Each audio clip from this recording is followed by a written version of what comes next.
I mean, we're far enough now. We're 5 years into it. You know, the adaptation is via the CRISPR injections, right? Oh, yes, being improved. The improved. What are you going to do with your extra organs, like the ones that you're making for yourself? Like, is it going to be storage? Like, I thought, on your way to becoming a spaceship, right? You'd need to cross over some fundamental issues with the flesh meat suit, right? And a few of them would be, one, you need to be able to compress your air supply, right? You have an organ developed which would compress air. So you have so you can store, like, you know, where in moments where you would have no air, you could use that. Right? You could also with that with air, because we're not exactly the most efficient system. No, so a lot of the spare air that you our gathering system gets, so a lot of spare it gets air expelled. A lot of it gets expelled. That's right. Yeah, you can a little bit of carbon monoxide in the transfer happens, and then but the majority of the oxygen just gets re-expelled. So in that regard, I guess you could make an organ like a third lung that was sort of like a growth, it's stored hardened exterior like a canister, which allowed it to then it actually squeezes the molecules together and then packs them into the special space. To then be able to just store like hyperdense oxygen, nitrogen mix, just be able to feed it back to it any time. Also, just to give it to you like when you're running or things, like not just because you're in a reserve, an oxygen deprived, additional, like when you hit that barrier, and like when you start running, it just starts feeding you more. And even have a system where that, you know how you get like a muscle necrosis, right? When you over-exercise, taking that over-exercising chemical and then being able to store that and convert it. Like rather than having it be something that's just negative to the body, have it stored and then chemically reproduced into something else, like a composite that comes from that, or like like chemical, it takes like your waste, like lactic acid, it breaks it up and then can create different things. So you might say, okay, I need additional iron or da-da-da-da, but that particular chemical, because of its complexity, it allows you to break it all the way down to its basic components and then like reformulate that. Factory in the body. Pretty much, that's it. New organ remoleculaser.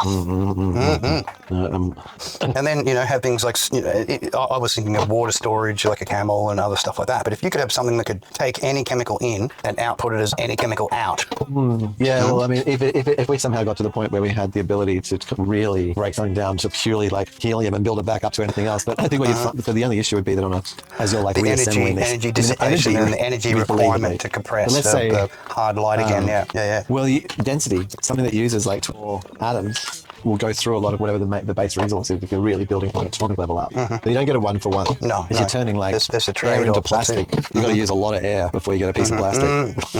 That's all about, obviously harvesting the molecule itself. You're looking for the particular plastic molecule.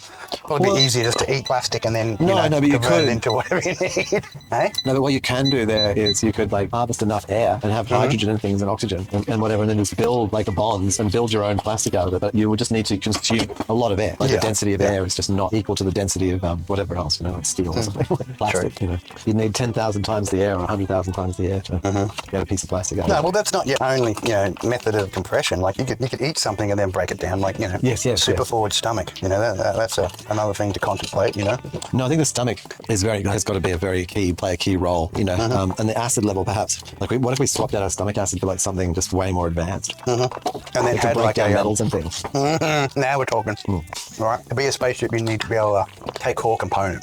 So, eat metals. I think some things would still just be very incompatible unless you sort of start modifying us in ways where like your whole esophagus and everything is coated and So I see there'd be issues with taking in a lot of dirt or even raw material. I always thought of that being like consumed through the hand, where you put your hand on something, suck it up and then create like a molecular the hand eats it conversion. In one side out the other.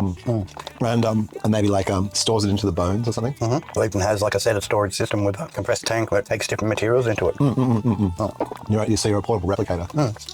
I think most physicists would like complain at this point about the power requirements, and that'd be the next thing to solve. Would be how you power this thing. Like figuring out how you'd get the nanotubules to shoot out the little spider friends that would break shit down at a molecular level. Might be able to just pull apart material. Yeah, it's actually we're a hybrid system. It's like two things working in symbiosis. We actually host a colony of nanobots. That's an interesting way of doing it, actually, where the human becomes like, it basically gets more cells. Yeah. But some of the Or cells deployment system, which that helps to repair itself. Oh, no. But I mean, like, we're actually, so instead of what we could do is have like on a, like on a cellular level, but we upgrade ourselves with machine cells as well as. So like we actually have, it's an interesting way of integrating as opposed to like replacing an organ or adding on a thing like where you actually sort of add on at a cellular level, like new additional.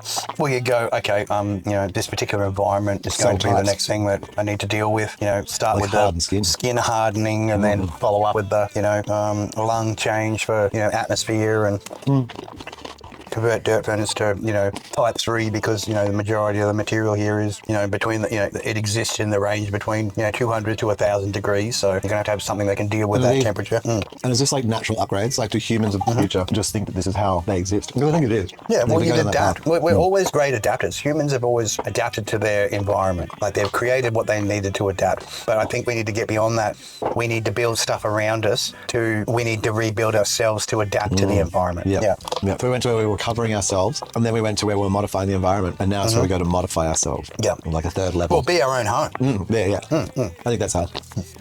Go back to being our own home, or go forward rather. Forward. To being our own home, where it's like where we become technically modified. Well, to we'll be even better always homes. forever seek shelter and comfort. Why not bring the comfort to ourselves and adapt to the environment? You are the chair. If I need one. The comfy thing. You can sleep on the ground and you just feel cozy. No covering, nothing. Create like a hardened shell around yourself that you peel off, and cracks off in the morning when you wake up. You eat it for breakfast. That's your breakfast.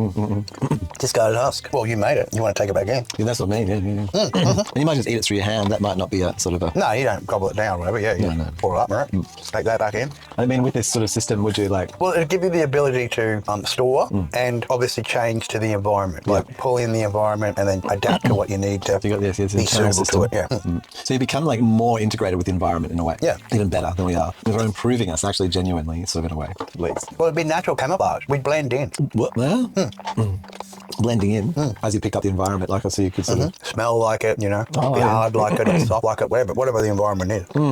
Like I kind of wonder about this thing of it's one of the pathways I think of when even when the people talk about the Fermi paradox and how like what actually is what about if we continuing to advance we don't really have a need to go off world, like there's no real advantage to it, like you're saying, like you can already like we become advanced in a different way, like where you're like you're living with nature, perfect recycling or something. You're completely living integrated, like in this, like you got like this hardened thing where like you evolve the species. They don't need to go out and get more and more and more because they can just turn anything they want into anything they want. Where do you want to go? Like well you might go and get a thing. I can just make the thing, but what if there was a thing you wanted to eat? Well, it'd be completely localized to whatever you were interested in. Like, as I'm saying, like, but really advanced, but not necessarily outward looking, kind of just cruising.